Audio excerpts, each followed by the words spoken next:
Imagine a scenario where a bicycle patrol suddenly finds itself staring down an armored division, alone, with no hope of backup. Now, picture that same impossible mismatch at sea, on a scale that defies all military logic. This wasn't a hypothetical exercise. It was the brutal reality for a small American naval task unit on October 25, 1944, off the island of Samar in the Philippine Sea. As the pre-dawn darkness gave way to a hazy tropical morning, the men of Task Unit 77.4.3, codenamed Taffy 3, felt the familiar thrum of their escort carriers cutting through the waves. The air was thick with the scent of salt and fuel, a routine patrol for these ships, designed for anti-submarine warfare and close air support. Their heaviest guns were 5-inchers, their armor barely enough to stop a stiff breeze. Their mission, on paper, was never to face capital ships, yet, through a twist of fate, they were about to confront the most powerful fleet the Imperial Japanese Navy could muster. Admiral Takeo Kurita's center force, spearheaded by the colossal battleship Yamato, a vessel so immense it dwarfed anything Taffy 3 possessed. In the next 18 minutes, you'll see exactly how this impossible battle unfolded, and why its legacy still shapes military thought today. The Battle of Leyte Gulf, a sprawling naval engagement that would redefine sea power, was already underway. The grand design for the American invasion of Leyte was clear. General Douglas MacArthur's forces would land, and the U.S. Navy would ensure their safe passage and continued supply. To achieve this, Admiral William Bull Halsey's Third Fleet, with its mighty fast carriers, was tasked with destroying the Japanese fleet. The Japanese, however, had a desperate, complex plan of their own, designed to lure Halsey away from Leyte. Admiral Kurita's center force was meant to burst through the San Bernardino Strait, a narrow passage dividing the Philippines, and wreak havoc on the landing beaches. To draw Halsey north, Vice Admiral Jisaburo Ozawa, with his depleted carrier fleet, was acting as bait, and Halsey, convinced he had found the decisive battle he craved, took the bait. On October 24, 1944, he steamed north with his entire Third Fleet, leaving the San Bernardino Strait unguarded and the American invasion force dangerously exposed. This colossal strategic blunder left the small, vulnerable escort carrier groups, Taffy 1, Taffy 2, and Taffy 3, as the only significant naval presence guarding the eastern approaches to Leyte. These were not frontline combatants. The escort carriers, or jeep carriers as they were affectionately known, were essentially converted merchant hulls, slow, lightly armored, and carrying only a handful of Hellcat and Avenger aircraft. Their primary role was to provide air cover for ground troops and hunt submarines, not to engage battleships. The destroyers and destroyer escorts accompanying them were equally outmatched, armed with torpedoes and those 5-inch guns, but utterly incapable of standing toe-to-toe with dreadnoughts designed to absorb unimaginable punishment. It was a disparity in firepower and armor so profound it bordered on the absurd. As dawn broke that fateful morning, the men of Taffy 3, under the command of Rear Admiral Clifton Spragg, were operating off Samar, unaware that they were directly in the path of Kurita's juggernaut. The Japanese admiral, having successfully transited the San Bernardino Strait, believed Halsey's Third Fleet was still guarding the area. He expected to find a major battle group, not a collection of light ships. This fundamental miscalculation by both sides set the stage for one of history's most improbable naval encounters. The first indication of trouble came not from radar, but from the sky. A Japanese spotter plane, a float plane launched from Kurita's battleships, was sighted overhead at 6:45 a.m., an unsettling sign. Then, at 6:58 a.m., a lookout on the escort carrier USS White Plains screamed out, "Pillar of fire, bearing 090." On the horizon, against the rising sun, the unmistakable pagoda masts of Japanese battleships appeared, followed by the terrifying sight of massive gun flashes. It wasn't a trick of the light. It was Kurita's center force, all guns blazing, bearing down on them. What would you have done at that point, facing such an impossible choice? Let us know in the comments below. The men of Taffy 3 were not just outnumbered. They were outgunned, out-armored, and outmaneuvered from the very start, their fate seemingly sealed before the first shot even found its mark. The sheer weight of Japanese steel, designed for a decisive fleet-on-fleet engagement, was about to descend upon a task unit that was never meant to fight. The initial shock for Task Unit 77.4.3, Taffy 3, was visceral. The sea erupted around them as the first salvos from Kurita's center force landed, throwing colossal geysers of water skyward. These were not the probing shots of a reconnaissance force. These were the thunderous volleys of battleships, like the Yamato, each 18.1-inch shell weighing over 3,000 pounds, capable of tearing through the thickest armor. For the men on the escort carriers, the sound was deafening, the concussions shaking their flimsy decks. Rear Admiral Clifton Sprague, aboard his flagship USS Fanshawe, immediately understood the gravity of their predicament. His orders crackled through the comms. All ships make smoke. Launch air attack. Intercept with destroyers. It was a desperate gambit, a suicidal charge against a foe whose firepower was exponentially superior. Kurita, on the bridge of his own flagship, the heavy cruiser Atago, was initially perplexed. He had expected to engage Halsey's fast carriers, not these smaller, slower ships. His intelligence had failed him. Or rather, Halsey's decoy had succeeded too well.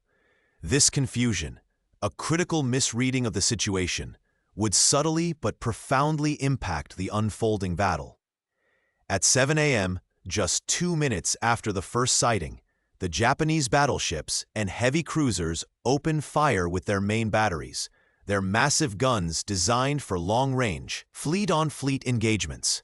Their targets, however, were now small, agile escort carriers and even smaller destroyers, darting through the water. This was a critical vulnerability of the Japanese naval doctrine of decisive battle, which emphasized overwhelming force and precise long-range gunnery, struggling to adapt to the fluid, unpredictable realities of modern warfare, especially when faced with an enemy refusing to play by the established rules. The American destroyers, mere specks compared to their adversaries, immediately turned to face the behemoths. Commander Ernest Evans, captain of the USS Johnston, a Fletcher-class destroyer, made a decision that would become legendary. Without orders, he broke formation and charged directly towards the Japanese fleet, laying down a smokescreen to cover the retreating carriers. His ship, armed with 5 5-inch guns and 10 torpedo tubes, was a gnat attacking a giant. At 7:04 a.m., the Johnston opened fire, its 5-inch shells bouncing harmlessly off the Yamato's immense armor. But it wasn't about inflicting damage. It was about disruption, about creating chaos. The other destroyers, the USS Hole and USS Heermann, and the destroyer escort USS Samuel B. Roberts soon followed, their captains understanding that their only hope lay in audacious, seemingly suicidal aggression. Meanwhile, the escort carriers, under constant fire, began their own desperate evasion. Sprague ordered them to steam in a wide circle, attempting to gain distance and maintain the smokescreen. Their few aircraft, Hellcats and Avengers, were launched, many carrying bombs or torpedoes meant for ground targets or submarines, not heavily armored battleships. Pilots, some on their first combat missions, took off into a sky already filled with shell explosions and anti-aircraft fire, knowing their chances of return were slim. They made repeated low-level attacks, dropping their ordnance, even making dummy runs when out of ammunition. anything to draw fire and sow confusion among the Japanese gunners. The sight of these small planes, buzzing like angry hornets around the massive capital ships, was an almost surreal contrast to the overwhelming power they faced. The chaos on the water was unimaginable. Shells rained down, each one capable of obliterating an escort carrier in a single hit. The spray from near misses created a wall of water around the American ships, making targeting incredibly difficult for the Japanese. The dense smoke screens, combined with squalls and the rising sun, further obscured visibility, turning the battle into a desperate, close-range brawl where the Japanese advantage in long-range gunnery was severely hampered. Kurita's ships, designed for precise, coordinated maneuvers, found themselves struggling to track and hit the smaller, more agile American ships amidst the smoke and confusion, a tactical nightmare for a fleet built on doctrine.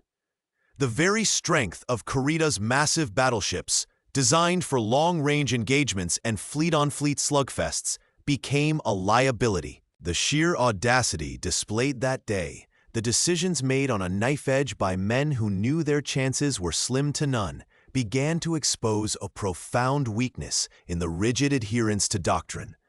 But how could such a suicidal defense possibly hold against such overwhelming might?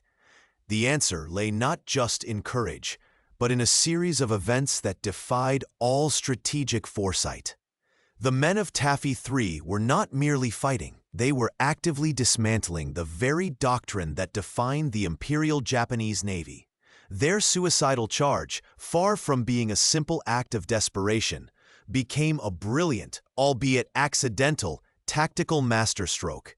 The Japanese, meticulously trained for decisive, long-range fleet engagements, found their grand strategy crumbling in a close-quarters brawl. Imagine trying to hit a fly with a sledgehammer in a dense fog.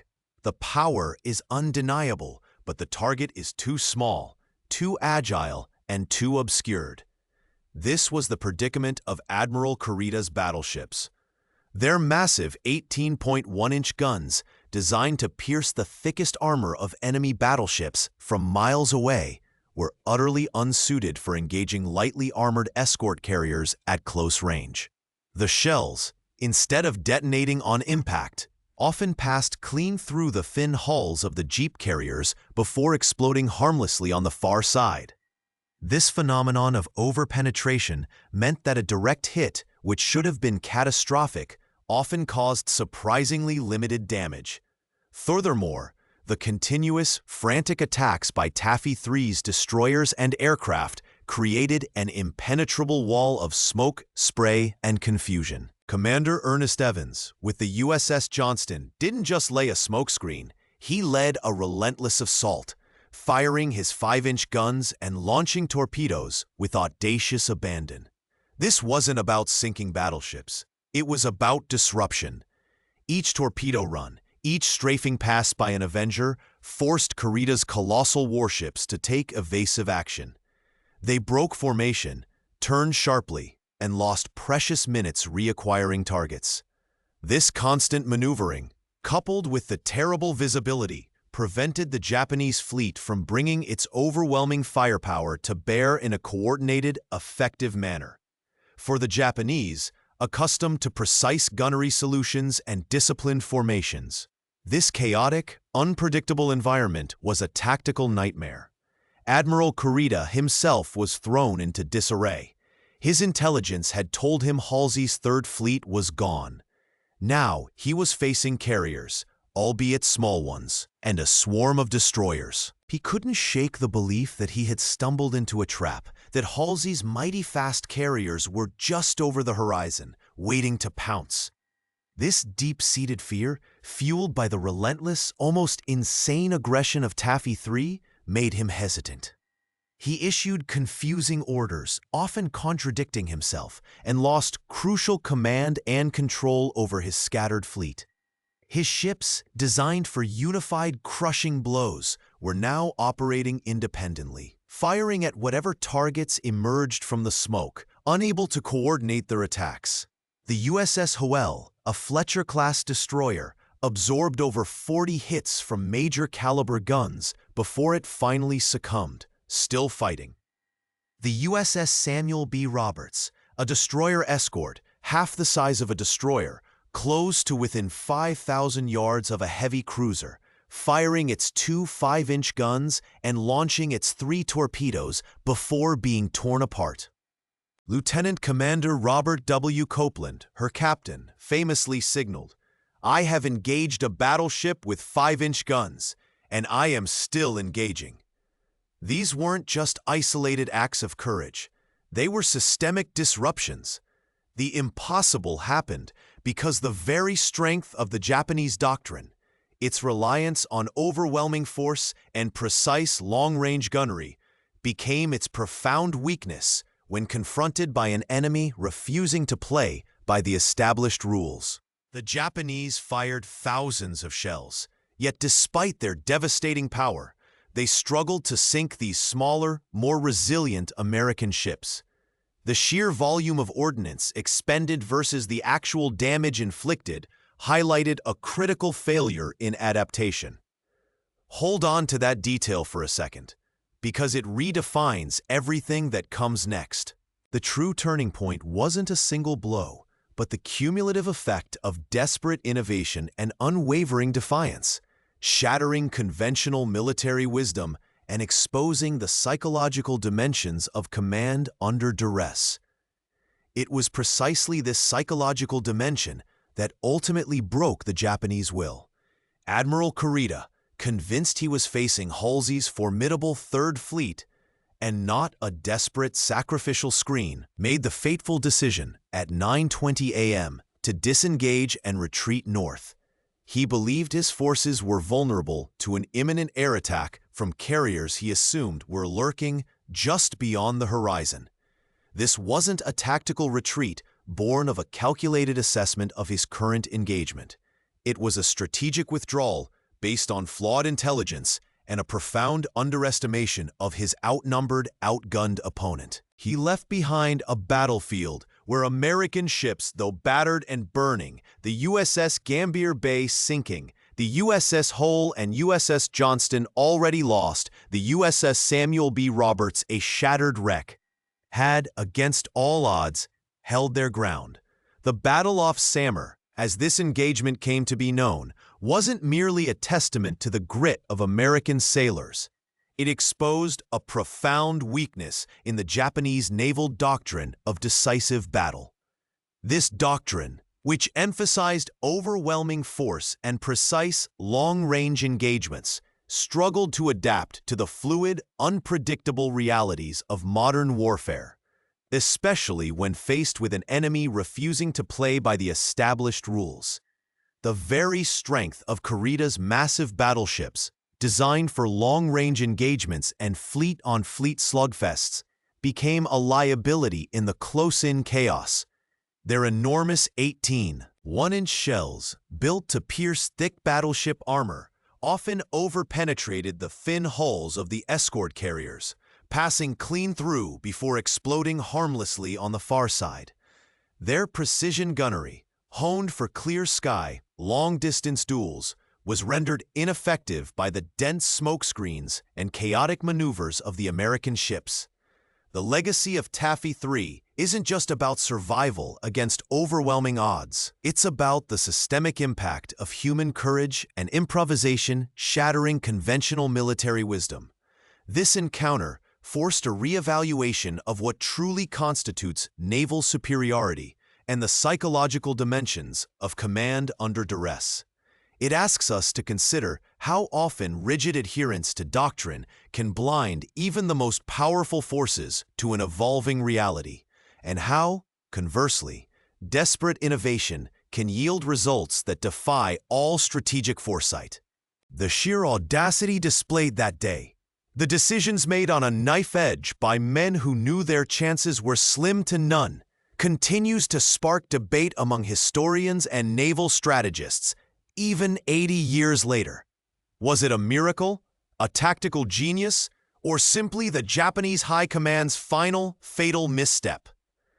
How did a handful of destroyers and escort carriers, against all logic and training, managed to turn the tide against the most formidable battleships of the Imperial Japanese Navy.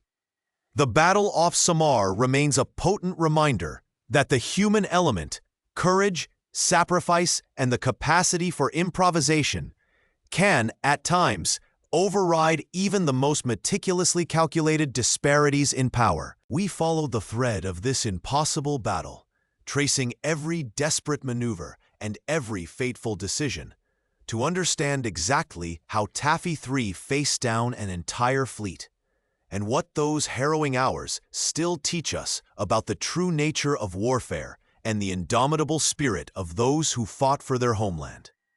If this deep dive into one of history's most improbable naval victories resonated with you, if it opened a new window into the true nature of courage under fire, then subscribe now to Warriors of the Homeland to ensure you don't miss our next exploration of pivotal moments. Leave a like to signal that these stories of strategic defiance and human resilience are paths worth continuing. And tell us in the comments what part of Taffy 3's impossible stand truly turned the key for you. I'll be looking for those insights as we chart our next journey into the annals of history. And if you're ready to explore another story where the will to fight defied all logic, perhaps we should look at the incredible defense of the Alamo.